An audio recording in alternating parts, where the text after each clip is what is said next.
Big boss season 7 കഴിഞ്ഞിട്ടും big ബോസുമായി ബന്ധപ്പെട്ടിട്ടുള്ള വിവാദങ്ങൾക്ക് ഇപ്പോഴും ഒരു കുറവില്ല. അതിങ്ങനെ കണ്ടിന്യൂ ചെയ്തുകൊണ്ടിരിക്കുകയാണ്. ഇപ്പം നമ്മുടെ അഡ്വക്കേറ്റ് ഷൈജ ബിഗ് ബോസിനകത്തുനിന്ന് പുറത്തു വന്നതിന് ശേഷം പുള്ളിക്കാരത്തി ഒരു വീഡിയോ ഇറക്കിയില്ല. അഖിൽമാരാറിനെതിരെ, അനുമോൾക്കെതിരെ, അനുമോളുടെ ഫാൻസിനെതിരെ, അതുപോലെ തന്നെ PR ആയ ബിനു എന്നിവർക്കെതിരെയൊക്കെ പുള്ളിക്കാരത്തി ഒരു വീഡിയോ ഇറക്കിയിട്ടുണ്ട്. അപ്പൊ ആ വീഡിയോയുമായി ബന്ധപ്പെട്ട് ഭയങ്കരമായ വിവാദങ്ങൾ ഓരോരുത്തരോരോരുത്തർ എടുത്തിട്ടും കീറി പരിശോധിച്ചുകൊണ്ടിരിക്കുകയാണ്. അപ്പൊ അഡ്വക്കേറ്റ് ചൈത്യ മനസ്സിലാക്കേണ്ട ഒരു കാര്യമുണ്ട്. പുള്ളിക്കാരത്തി ഭയങ്കര ധൈര്യം തന്റേടവും ഉള്ള ഒരു വ്യക്തിയാണ്. ദേ ഇപ്പൊ ഒരു വീഡിയോയിൽ ഇറക്കിയിരിക്കുന്നത്. ഈ ധൈര്യം തന്റേടം പുള്ളിക്കാരത്തിക്ക് എവിടെ പോയിരുന്നു? അന്ന് ബിഗ് ബോസിൽ കയറിയപ്പം അവിടെ കിടന്ന് പട്ടി മോങ്ങുന്നതാണ് കിടന്ന് മോങ്ങുന്നുണ്ടായിരുന്നത്. പുള്ളിക്കാരത്തിക്ക് ഇത്രയും ധൈര്യം തന്നോട് ഉണ്ടായിരുന്നെങ്കിൽ ആ വിഷയത്തെ അങ്ങനെ അങ്ങ് വിട്ടാ പോരായിരുന്നോ?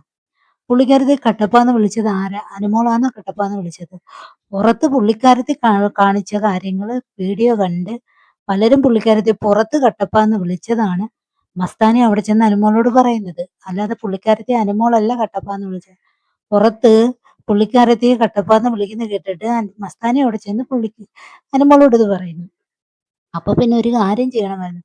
പുള്ളിക്കാരത്തി എന്തിനാണ് പേടിക്കുന്നത്? പുള്ളിക്കാരത്തി വെളിയിൽ വന്ന് ഇപ്പൊ അവിടെ ചെന്നിട്ട് അനുമോള് ചെന്ന് ഫ്രണ്ട്സാണ്, കൂട്ടുകാരിയാണ്, എല്ലാം മറക്കണം, ക്ഷമിക്കണമെന്നും പറഞ്ഞ് അനുമോള് കെട്ടിപ്പിടിച്ച് ഉമ്മ കൊടുത്താൽ, അല്ലെങ്കിൽ അത് സോൾവ് ആയി കഴിഞ്ഞാൽ പുറത്ത് ശൈത്യയുടെ കട്ടപ്പ എന്നുള്ള പേര് മാറുമെന്നാണോ കട്ടപ്പ അല്ല സോറി ശൈത്യ പ്രതീക്ഷിച്ചിരുന്നത്?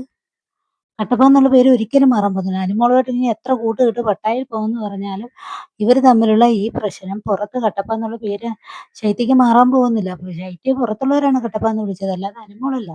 അനുമോളോട് ഇത്ര ദേഷ്യവും വാശിയും പുള്ളിക്കാരത്തി കാണിക്കാനുള്ളതിന് പുള്ളിക്കാരത്തിക്ക് എല്ലാം സഹിക്കാനും ക്ഷമിക്കാനും കഴിവുണ്ട്. കൊണ്ടെന്നുള്ളതിന് ഇപ്പം സഹിക്കുകയും